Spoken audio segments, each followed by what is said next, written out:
Sa isang liblib na lugar sa Thailand, abala ang mga residente sa kanilang pang-araw-araw na gawain. Malapit sa kagubatan, isang grupo ng kabataan ang naglalaro ng mga pulakan na nakuha nila sa ilog nang bigla nilang matagpuan ang isang napakalaking itlog na hindi nila kilala. Dahil sa kanilang kuryosidad, hinawakan nila ang bagay na iyon. Sa di kalayuan, isang mangingisda ang nakakita ng kakaibang bagay na papalapit sa ilog sa may abot tanaw. Sa sandaling iyon, isang napakalaking nilalang na makab ang lumitaw mula sa ilalim ng tubig, naglabas ng malakas na ungol na nagdulot ng matinding takot sa lahat. Nabigla ang mangingisda sa kanyang nasaksihan at nanatiling nakatayo, ngunit hindi siya pinansin ng halimaw na agad na nagtungo upang patayin ang mga kabataang humahawak sa itlog ng kanyang anak. Makalipas ang ilang oras, pagsapit ng madaling araw, dumating ang lokal na detective sa lugar ng pag-atake. Natuklasan niya na may isang nakaligtas, ngunit ang binata ay nasa matinding pagkabigla at hindi makapagsalita. Bukod pa rito, dinala ang inspektor upang suriin ang dalawang bangkay na natagpuan, at ipinaliwanag ng kanyang assistant na kasama ng mga biktima ay nakakita sila ng lambat na may kakaibang latak. Nalito ang detective at nagtanong kung ano ang maaaring substansyang iyon, ngunit hindi rin alam ng assistant kaya't nagpasya silang imbestigahan kung saan maaaring tumakas ang responsable sa pag-atake. Sa malapit, ginising si May ng kanyang ina na si Lin, na tinawag siya para mag-almusal. Nang makita ang anak na bumababa sa hagdan, sinabi ng babae na gisingin ang kanyang kapatid upang malaman kung nakita ba nito ang kanilang ama dahil hindi pa siya nakikita mula nang umalis ito kagabi para mangisda. Bagamat inaanto pa, sumunod si May sa kanyang ina at nakipagkita kay Kang, ang kanyang nakatatandang kapatid. Pagkarinig tungkol sa pagkawala ng kanilang ama, naglakad si Kang sa nayon kasama ang kanyang bunsong kapatid, tinatanong ang lahat tungkol sa kinaroroonan ng mangingisda. Kasabay nito, nagpasya si May na lumayo muna sa binata at naglakad sa mga bukirin na nakapaligid sa nayon. Sa kanyang paghahanap, nakatagpo siya ng isang napakalaking bakas ng paa sa putikan. Sinundan niya ang mga yapot at natagpuan ang isang malaking itlog, kaya't ipinakita niya ito sa kanyang kapatid. Masayang dinala ni May ang higanteng bagay pauwi, ngunit mahigpit siyang pinagalitan ng kanyang ina na iniutos na ibalik ang itlog sa lugar kung saan niya ito nakuha. Tumanggi ang dalaga at lumayo mula sa kanyang ina, na labis na nagalit sa kanyang ginawa. Nagpasya si Lin na lumabas kasama ang panganay na anak na si Kang upang hanapin si May, na nasa tabi ng ilog at gumagawa ng espesyal na pugad para sa higanteng itlog. Sa sandaling iyon, nagsimulang gumalaw ang bagay ng mag-isa, at napansin ng dalaga na may napakalaking nilalang mula sa ilog na papalapit sa kanya. Ilang minuto lang, natagpuan ni Lin at Kang ang tsinelas ni May na lumulutang sa tubig at nagsisigaw sila sa takot habang hinahanap siya. Kasabay nito, nakita ng babae ang macabre monster na lumilitaw mula sa kailaliman. Bago pa man siya mabalan ng kanyang ina, nagulat na si Kang sa halimaw. Sa matinding takot, nagsagawa si Kang ng mabilis na galaw sa tubig upang makaiwas sa kagat ng predator at tumakbo patungo sa pampang kung saan nakasama niya si Lin upang tumakas. Samantala, sa kalapit na rehiyon, nagsasagawa ng imbestigasyon ang dalawang mananaliksik sa ilog, kinokolekta ang ilang bagay at natural na substansya upang matuklasan kung bakit maraming problema sa ekosistema ng lugar na iyon. Sa nayon, nagsitakbuhan ang mga magsasaka para sa kanilang buhay habang inaatake ng higanteng nilalang ang lahat ng madaanan, kumakagat at humahampas gamit ang buntot. Sa gitna ng kaguluhan, sinubukan ni Kang at Lin na lumayo hanggat maaari mula sa halimaw at tumakas sa taniman kasama ang ilang nakaligtas. Kasabay nito, nakatagpo ng mga insekto ang mga mananaliksik sa bukirin nang marinig nila ang mga sigaw ng mga taga-nayon na palakas ng palakas. Sa kabila ng mga nakikitang pagpatay, nanatiling nakapokus si Kang at Lin, at hinayla ng binata ang kanyang ina upang magtago sa isang palumpong.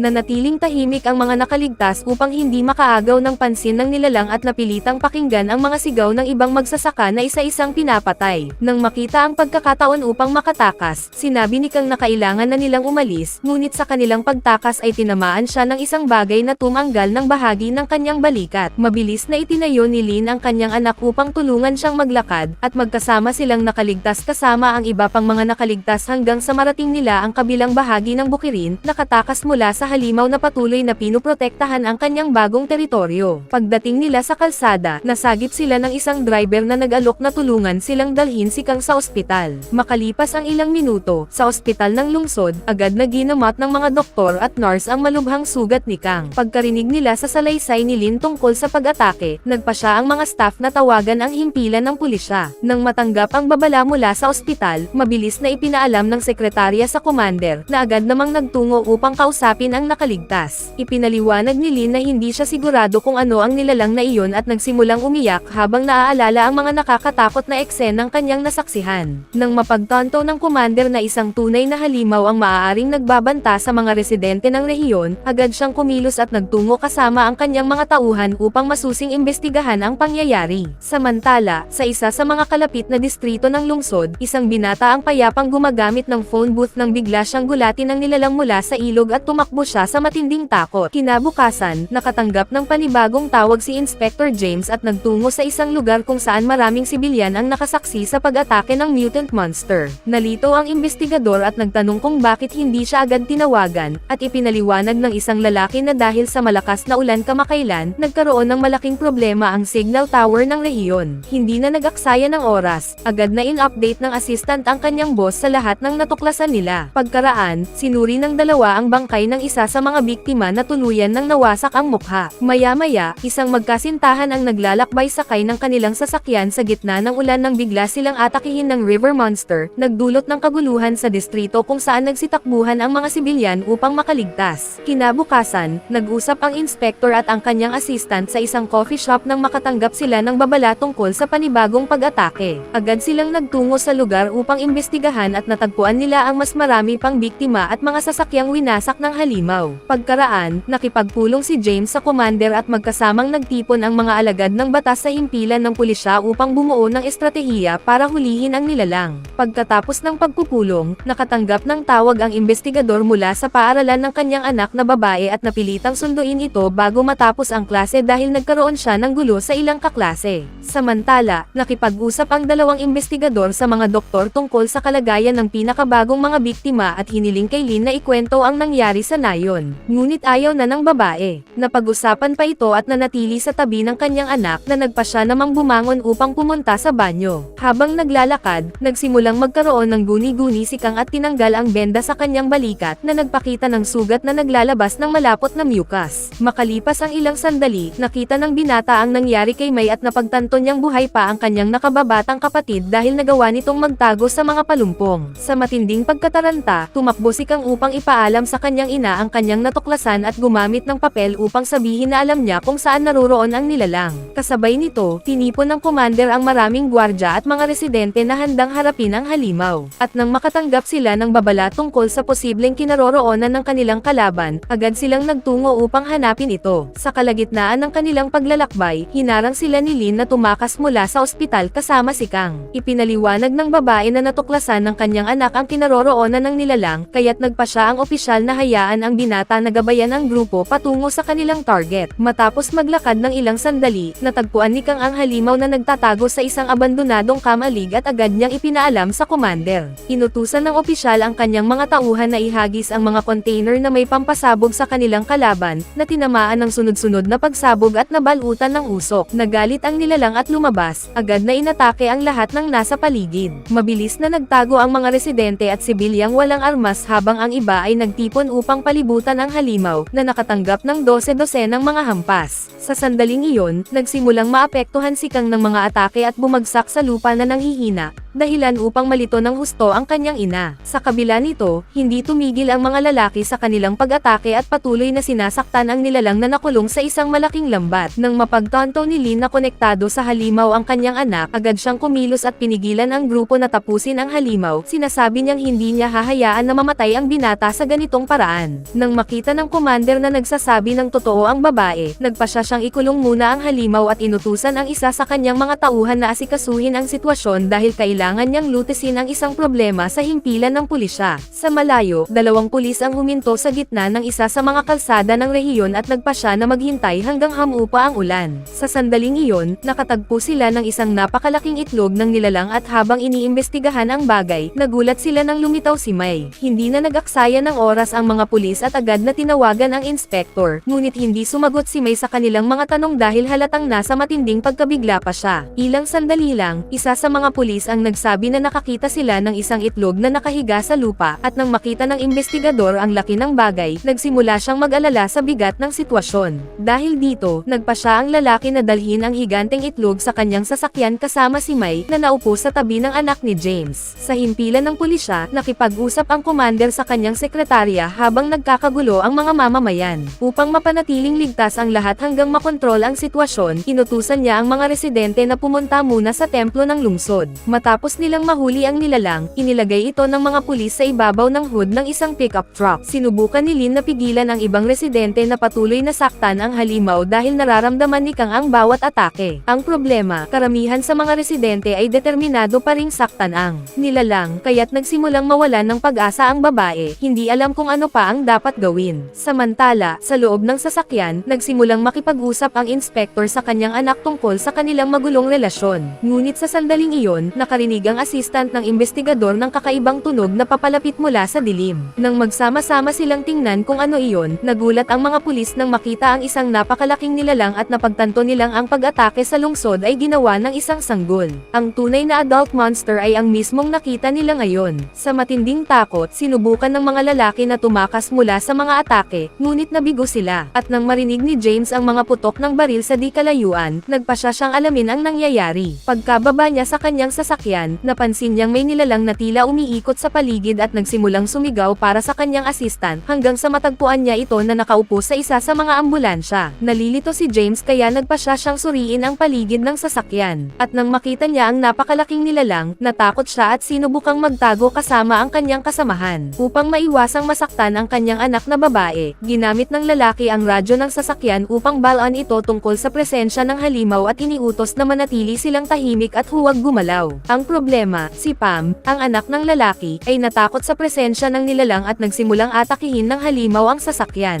Kasabay nito, ang itlog na natagpuan ng grupo ay nagsimulang gumalaw ng tuloy-tuloy na para bang malapit ng mapisa. Nang mapagtanto ng inspektor na maaaring mapatay ang kanyang anak sa mga atakeng iyon, nagpasya siyang harapin ang nilalang at binaril ito. Dahil dito, tumutok ang napakalaking halimaw kay James at sinubukang tamaan siya, ngunit nakaiwas ang lalaki. Kaagad pagkatapos, nagpasya ang inspektor na tumakbo patungo sa ilog. Upang tulungan ang kanyang kaibigan, kinuha ng assistant ang isa sa mga tangke ng nasusunog na likido mula sa ambulansya. Paglapit sa kalaban, itinapon ng lalaki ang tangke sa halimaw, na patuloy na inaatake ang mga bintana ng sasakyan upang mabawi ang itlog, dahilan upang lalo pang matakot si Pam. Sinubukan ng dalaga na isara ang bintana, ngunit hindi nagtagumpay, at winasak ng nilalang ang bahagi ng sasakyan gamit ang isang headbutt. Sa sandaling iyon, binaril ng assistant ang tangke ng nasusunog na likido at ang pagsabog ay nakakuha ng atensyon ng halimaw, na agad na tumutok sa kanyang direksyon. Nang mapagtanto ng lalaki na hindi na siya makakagawa ng isa pang pagsabog sa tamang oras, nagpasya siyang pumasok sa ambulansya upang protektahan ang sarili. Bigla namang tinanggal ng nilalang ang isa sa mga pinto ng sasakyan, at nang matagpuan nito ang nawalang itlog, hindi na ito nag-aksaya ng oras. At matapos mabawi ng halimaw ang itlog, umalis ito, tila sinusubukang hanapin kung saan napunta ang ama. Lumabas si Pam at doon niya nakita ang halimaw na naghihintay sa anino. Sa sandaling iyon, lumitaw si James mula sa ilog sa may pier. Nang makita niyang tinamba ng nilalang ang kanyang anak, agad siyang tumakbo upang pigilan ang pag-atake. Nang mapagtanto niyang natatabunan ng ulan ang kanyang mga sigaw, binaril ng lalaki ang tangke na itinumba ng kanyang assistant sa lupa, at ang pagsabog ay nagdulot ng paglapit ng halimaw sa kanya. Nakita ni Pam na malapit nang mapatay ang kanyang ama, kaya gumapang siya sa lupa ng may matinding takot, sumisigaw na huwag hayaang mangyari iyon. Sa kabila nito, nanatiling matatag si James sa kanyang posisyon. Bago pa siya tuluyang mapatay, narinig ng halimaw ang iyak ng isa pa nitong anak na nakulong pa rin sa truck sa gitna ng mga tao. Dahil dito, nagpasya ang halimaw na tumakbo upang iligtas ang sanggol na nahuli. Hindi na nag-aksaya ng oras si James at agad niyang binuhat ang kanyang anak upang makalayo sila sa lugar. Makalipas ang ilang minuto, nakarating ang napakalaking halimaw sa lungsod kung saan napansin ito ng isang batang babae mula sa isang bahay. Kasabay nito, nakipag-ugnayan si James sa commander upang balaan siya sa pagdating ng halimaw. Nang mapagtanto nilang wala ng oras, agad na iniutos ng matanda na pumunta ang lahat sa templo, at nagsimula ang paglikas ng mga sibilyan. Sa biyahe patungo sa ospital, sinubukan ni James na pakalmayan ang kanyang anak na babae na labis na nasugatan matapos ang kanilang pagtutuos sa halimaw. Nangako ang inspektor na kapag natapos na ang lahat ng ito, magkakaroon sila ng bagong buhay bilang isang pamilya. Ngunit bago pa siya makasagot sa kanyang ama, nawalan ng lakas si Pam at pumanaw sa kanyang mga bisig. Sa sandaling iyon, natagpuan ng napakalaking halimaw ang karamihan ng tao na nagtatangkang tumakas at umatungal ito, nagdulot ng matinding takot at kaguluhan. Ilang segundo lang, dumating si James sa lugar sakay ng ambulansya, at nang mapansin niyang may isang batang babae na tila iniwan sa kalsada, agad niya itong sinagip at binuhat sa kanyang mga bisig.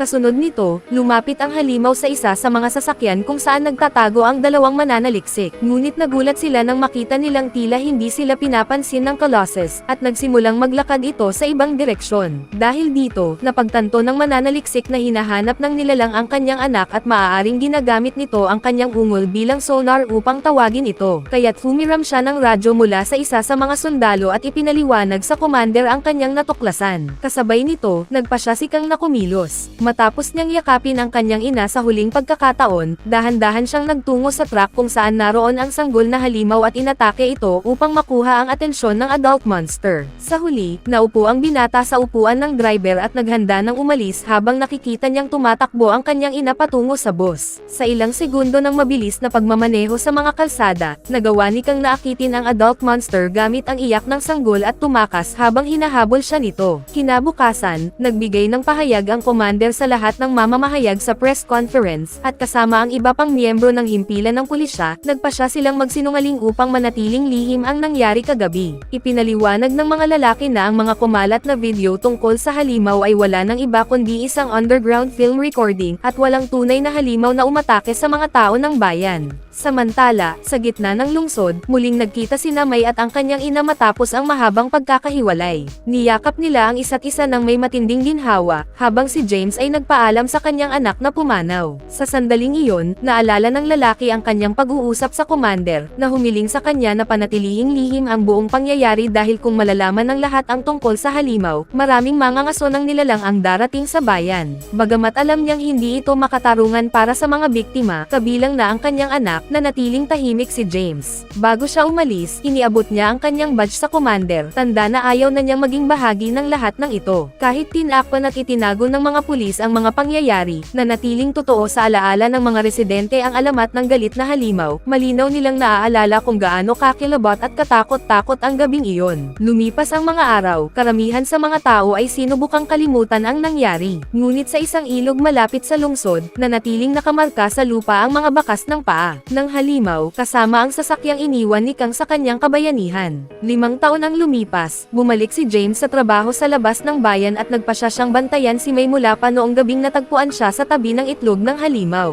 Napansin niyang kakaiba ang ikinikilos ng dalaga. Isang gabi, sinundan niya si May sa pampang ng ilog at natuklasan niyang sa loob ng maraming taon ay gumagawa ito ng isang uri ng ritual, pinapakain ang adult monster ng kambing na galing sa kanilang bukirin. Nang mapagtanto ni James na naging tagapamahala ng masamang banta ang dalaga, nagpasya siyang maglatag ng bitag. Sa gabi, nagulat niya si May habang hawak ang isang flare na nakasindi. Akala ng halimaw na aatakihin ang kanyang amo, kaya tumalon ang sanggol na halimaw upang sugurin si James. Ngunit mas mabilis ang lalaki at ginamit ang flare upang sunugin ang bahagi ng mukha ng halimaw, dahilan upang ito'y matamba. Upang pigilan ang mas matinding labanan, inutusan ni May ang nilalang na umalis, ngunit hindi pumayag si James at pinasabog ang explosible mula sa kanyang sasakyan, tinamaan ang target sa lakas ng pagsabog. Kaagad pagkatapos, inaktibo ni James ang pangalawang bomba ng truck at habang nakahandusay ang sanggol na halimaw sa lupa, naghanda siyang tapusin ito gamit ang kanyang baril. Sa sandaling iyon, tumakbo si May papunta sa nilalang upang pakalmayan ito. At nang makita ang eksenang iyon, naalala ng lalaki ang payo na narinig niya mula sa isa sa mga monghe sa templo, na nagsabi na hindi niya dapat hayaang ang galit ang magdesisyon sa halip ng kanyang puso. Kasabay nito, lumitaw ang adult monster sa tabi ni James, at nang mapagtanto niyang ang paghihiganti ay hindi na maibabalik ang kanyang anak na babae, nagpasya siyang umalis. Pagkatapos nito, naglakbay si James patungo sa pinakamataas na bundok sa rehiyon upang maghanap ng kasagutan sa lahat ng nangyari sa lungsod.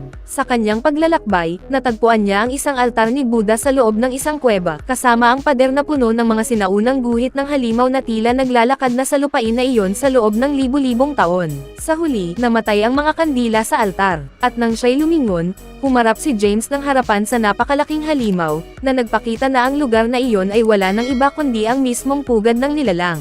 Ano ang masasabi mo sa pelikulang ito? Iwan mo sa comment sa ibaba. Bago tayo magtapos ay isa-shoutout muna natin si Chris Lamas Santega, J.N. Garcia from Bocaue, Bulacan, Mr. Lone Wolf, Marco Nains, Edison Vel Andres, Dark Nero, Leslie Julie Adu from Antipolo, Jasmine Yuta from Pilicam Sur, Jeffrey Bore from Cebu, Jules Thunder, at Carl Adre from Donsol.